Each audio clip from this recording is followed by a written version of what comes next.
Бүтүн Кыргызстан саясий партиясы атайын буйруктун негизинде катталбай калды. Мындай пикирин аталган партиянын тизмеси менен шайлоого бараткан Өмүрбек Суаналиев бүгүн 4-сентябрда басма сөз жыйынында билдирди. Бизге маалым атайын буйрук бар. 4 гана партия өтүшү керек. Бүтүн Кыргызстан өтпөсүн деген. Ошонун негизинде биздин партияны каттаган жок. Себеби биз канча жылдан бери бийликке, парламентке криминал аралашпасын деген талап менен келе жатабыз. Бул жолу да ошол талапты койгонбуз. Тилекке каршы мафияга бул жакпайт. Ошондуктан бизди бийликке жолотпоонун аракети болуп жатат, деди Суаналиев. Бүтүн Кыргызстандын лидери Адахан Мадумаров да партиянын парламенттик шайлоодон четтетилишин саясий чечим деп сыпаттап сотко кайрылаарын айтты. Партия азырынча Борбордук шайлоо комиссиясынын чечимин колуна ала элек. Чечим колго тээри менен сотко кайрылмакчы. БШК 3-сентябрдагы жыйынында Бүтүн Кыргызстан партиясы талапкерлерди аныктоодо эреже бузган деп таап, аны каттоодон баш тарткан. Адахан Мадумаров: соттон утабыз деген ишеним жок, үмүт бар. Бүтүн Кыргызстан саясий партиясынын лидери Адахан Мадумаров БШКнын чечимине каршы сотко кайрылаарын белгилеп, бирок сот арызын канааттандырат деген ишеними жок экенин билдирди. Кыргызстанда мыйзам жолу менен, конституция жолу менен бир маселеге чечилет деп айтууга такыр мүмкүн эмес. Мени соңку романтик деп айтып жүрүшчү. Эми ал романтика бүттү. Эгер эл укугун коргоп көчөгө чыкса, мен алардын алдында болом. Эске сала кетсек, кечээ 3-сентябрда Борбордук шайлоо комиссиясынын жыйыны өтүп, анда БШКнын жумушчу тобу Бүтүн Кыргызстан партиясынан талапкерлердин тизмесин түзүүдө катачылык кеткен үчүн каттоодон баш тартуу сунушун берген. БШК мүчөлөрү жумушчу топтун сунушун колдогон. Бүтүн Кыргызстанды колдоп барган Кундуз Жолдубаеванын күтүүсүз кадамы. Алмазбек Атамбаевдин кеңешчиси Кундуз Жолдубаева Бүтүн Кыргызстан партиясына тилектештигин билдирип, Максимум имаратынын астындагы нааразычылык акциясына барды. Албетте бул көрүнүш бир чети күтүүсүз болсо, экинчи жагынан радикалдуу оппозициянын биригүүгө болгон кадамы катары бааланат. Кундуз айым саясий талаада тазалоо жүрүп жатканын, БШК адилетсиздикти партияны шайлоодон четтеткенин билдирди. Сыягы бийликке каршы күчтөрдүн каршылыгы жанданат окшойт деп жазат Арыба Кейже. Исхак Масалиев: БШК чоң окуялардын күнөөкөрү болуп калуусу мүмкүн. 3-сентябрда Борбордук шайлоо комиссиясы Бүтүн Кыргызстан талапкерлерди тандоодо эреже бузган деген күнөө менен партияны шайлоо өнөктүгүнөн четтеткен. Буга нааразы болгон саясий уюмдун жетекчилери маалымат жыйыны өткөрүп, БШКны саясий буйрутма аткарып жатат деп айыпташты. Мындан көп узабай эле аталган партиядан талапкер болуп жаткан Исхак Масалиев БШКны отставкага кетирүү керек деген пикирин билдирди. Борбордук шайлоо комиссиясы тез арада отставкага кетиши керек. Ал мыйзамсыздыктын очогу болууда, олуттуу окуялардын күнөөкөрү да болуп калуусу мүмкүн деп жазды саясатчы. Дания Рүсөновдун аялы Динара Исаева өмүр бою депутат болобу? Курманбек Бакиевдин кандуу режиминде Динара Исаева күйөөсү Дания Рүсөновдун аркасы менен эбегейсиз байыган, кой үстүндө торгой жумурткалагандай жашоодо жыргашкан. 2010-жылы төңкөрүш болуп, оор кылмыш иштерине шектелген данчы качып кеткени белгилүү. Ал эми аялы эч нерсе болбогондой эле бизнесин улантты, көп нерсени кулагынан аар өткөзүп коюп. Ошентип Динара Исаева 2010-жылы Ата журт, 2015-жылы Республика Ата журт партияларынан депутат болду. Жарытылуу мыйзам жазганын же болбосо трибунага чыгып элдин таламын талашкан үнүн укпадык. 10 жылдан бери балык депутаттардын катарын толуктап, жалган дүйнөнүн доорун сүрүп, бизнесин өркүндөтүп келатат. Эми болсо Биримдик партиясынан шайлоого аттаныптыр. Баягы эле миллиондоруна таянып атса керек. Акчадан да бийик баалуулуктар бар экенин бул кайдан билсин. Кой аксагы менен миң дегендей көптүн ичинен көзгөр коюп, акыры партияны жаманатты кылып койбойбу? Мурдагы бийлик Дания Рүсөновду сыртынан соттоп издөө жарыялаган. Анын оор кылмыштарга катыштыгы бар экени сот тарабынан далилденген эле. Учурда күйөөсү Беларуста эри инвесторго айланып, Даниэль Урицкий деп атын өзгөртүп, Кыргызстандан уурдап кеткен байлыгы менен башка мамлекеттин казынасын толтурууда. Аялы болсо парламенттин төрүнөн түшпөй, чалчактап отурат. Өмүр бою депутат болобу? Акыры булардын да жооп берчү күнү келет го деп жазат Азия News.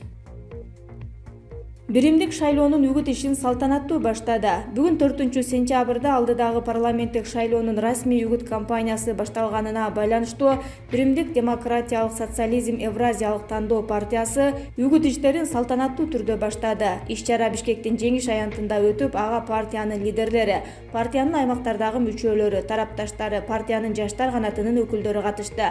Иш-чара алгач партиянын лидерлеринин келечек муундары үчүн өмүрлөрүн беришкен, аталардын элестерине таазия азим кылышып, өчпө сотко гүл чамбарларды коюусу менен башталды. Андан соң Биримдик демократиялык социализм Евразиялык тандоо партиясынын кийимине ырчы Абдыразаковдун аткаруусунда жаңырды. Иш-чараны Биримдик демократиялык социализм Евразиялык тандоо партиясынын лидери Марат Аманкулов ачты. Ал өз сөзүндө партия демократиялык социализм идеологиясын сунуштап атканын белгилеп, өлкөбүздүн келечеги Евразиялык интеграцияда экендигине токтолду. Алдыдагы шайлоодо Биримдик партиясын колдоп алууга чакырып өттү. Андан кийин сөз алып сүйлөгөн партиянын лидеринин орун басары, Жогорку кеңештин депутаты Төрөбай Зулпукаров партиянын максаттарына, эл үчүн кыла турган иштерине токтолуп өттү. Евразиялык тандоо идеясы келечекте Кыргызстанды өсүп өнүгүүгө алып бара турганын айтты. Биримдик менен бирге болобуз, келечек туруктуулук бул биримдик деп сөзүн жыйынтыктады. Ошондой эле партиянын тизмесин баштап баратышкан талапкерлер Акылбек Жаманкулов, Улукбек Кочкоров, Галина Кетовалар сөз сүйлөп, партиянын максатына, алдыдагы кыла турган иштерине токтолушту. Иш-чаранын соңунда Кыргыз Республикасынын баатыры Металип Мамытов менен легендарлуу парламенттин депутаты коомдук ишмер Кемел Ашыралиев өздөрүнүн баталарын беришип, алдыдагы шайлоодо Биримдик демократиялык социализм Евразиялык тандоо партиясына жеңиш каалашты. Вице-спикер Мирлан Бакиров: мени каралоого аракет кылгандарды ачык күрөшкө чакырам. Жогорку кеңештин төрагасынын орун басары Мирлан Бакиров аны каралоого аракет кылгандарды ачыкка чыгууга чакырык таштады. Бул тууралуу ал өзүнүн Facebook баракчасына жазган. Анын билдирүүсүнө ылайык, аны мындан 2 жыл мурунку сунушталган мыйзам долбоору боюнча каралап жатышкан. Урматтуу мекендештер жана достор, 2 күндөн бери 2 жыл мурун сунуш болуп кайра чакыртылып алынган мыйзам долбоору боюнча каралоо жана бурмалоо аракети болуп жатат. Мен атаандаштарды ачык күрөшкө, дебат жана программалардын талкууланышына чакырат элем. Эскини козгобой таза күрөш менен саясаттын жаңы маданиятын калыптандыралы деп жазат ал. Сыймык Бейшекеев: барына каршы добуш берем, келечекке кедергим тийбесин. Белгилүү ырчы Сыймык Бейшекеев парламенттик шайлоодо бюллетендеги барына каршы графасын тандай турганын Instagram баракчасына жазды. Ал мындай аракетин азыркы партияларга ишенбестигин жана келечекке кедергисин тийгизгиси келбегендиги менен түшүндүргөн. Бүгүн эми 1 ай бою гүлдөтөбүз, кыйратабыз, биз менен гана силердин келечек түптөлөт деген кесмелер ариясы айтылып, калп токуучу комбинаттары дүрүлдөп ишке кирди. Эгер жалдырап дагы деле алардын оозун карап, башыбызды ийкей берсек, анда иштин бүткөнү. Шорго малынганыбыз болор. Ойлон кыргыз, ойгон эми. Мен болсо бюллетендеги барына каршы деген жерин тандадым. Келечекке кедергим тийбесин.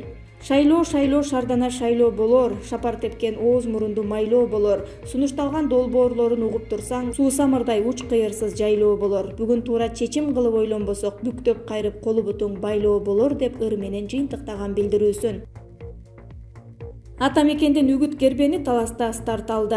Атамекен социалисттик партиясынын үгүт кербени Талас областынан башталды.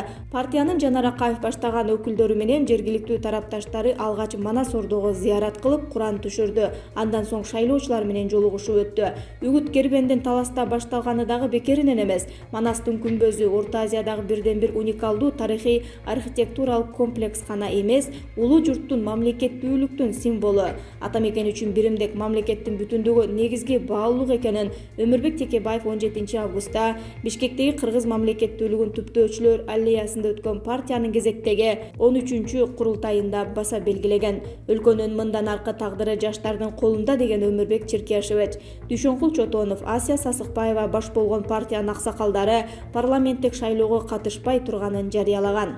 Шайлоого аттанган Атамекендин жаңыланган курамы жаңы тарыхты жаратуучулар Жанар Акаев, Элдар Абакиров, Тилек Токтогазиев, Рыскелди Мумбеков, Эльвира Сурабалдиева, Наталья Никитенко, Абдыбахат Нурбаев жана башкалар. Алар алгач Манас Ордо комплексинде жергиликтүү эл менен учурашып, андан соң ата-бабаларга багыштап Куран окулду. Аксакалдар алдыдагы шайлоо тынч өтүп, журтубуз эсен болсун, Атамекендин жолу ачык болсун деп бата беришти. Андан соң Атамекенчилер Талас шаарындагы Капар Медетбеков атындагы облустук музыкалык драма театрдын алдында эл менен жолугушту. Алдыдагы 5 жыл биз үчүн чечүүчү боло тургандай, капчыктуулар менен шуулундардын парламентинин бизге кереги жок. Бизге патриоттор менен профессионалдардан турган, чындык менен кошо маселени чечүү жолун айта турган эл өкүлдөрү керек. Эл үчүн иштеп, мамлекеттик кризистин сазынан чыгара турган өкмөттү күчтүү парламент гана түзө алат. Парламенттин сапаты сиздин добушуңуздан көз каранды. Мен бул ирет элибиз жаңылбайт, туура тандоо жасайт деп бекем ишенемин. Урматтуу элим, арзыбаган акча үчүн өлкөнүн тагдырын садага чаппайлы. Кыргызстанга жаңы дем керек, деди Жанар Акаев элге кайрылуусунда. Талас эли ата мекенчилерди жылуу маанайда кабыл алып, кызыктырган суроолоруна жооп алышты. Кыргызстандын жаңы демин Жанар Акаев баштаган команда ачааларынан шегибиз жок. Уучубуз кур эмес, өлкөбүз өнүгөт деп аксакалдар алкоосун билдирди. Таластагы 2 күндүк сапардын алкагында Ата мекен партиясын түптөгөндөрдүн бири ушул жылдын июль айында мезгилсиз дүйнөдөн кайткан Болот Шернияздын туулган айылына зыярат, бир катар аймактарда жолугушуулар өткөрүлөт. Андан соң үгүт кербени өлкөнүн бардык тубандарын түрөө кыдырат.